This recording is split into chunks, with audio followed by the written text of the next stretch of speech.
Hi, I'm the partner, or you can call me Darren, and I'm here today to tell you about class consciousness.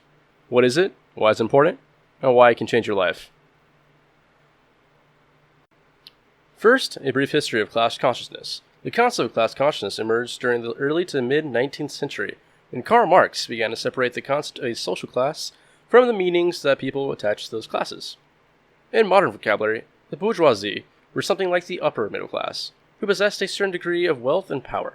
The proletarian, on the other hand, were those who were not wealthy, but were wage earners, who often worked in factories or manual labor, unlike the bourgeoisie, whose power was related to their ability to buy things like land or property. The proletarians' only power was derived from their ability to work and the labor they sold.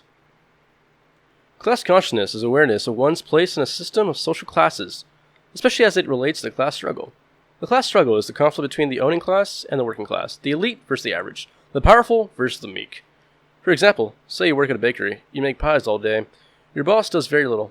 You know your place in the system, and you're aware that while you do the work, your boss wants to keep you in your place, by not paying you your full value of your labor. The awareness is class consciousness. Now you may be wondering why class consciousness is important to you in the first place. How does this information affect you? Well, for starters, you can realize that your boss doesn't have the best interest for you.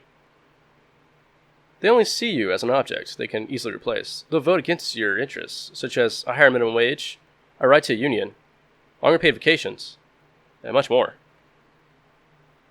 So now that you know what class consciousness is, and that your boss and the rest of the owning class are fighting against you, here's how you can do something about it. You can start your own union at work. You can join an already established union. Join an activist group such as Poor People's Campaign, or Fight for 15. You could even practice.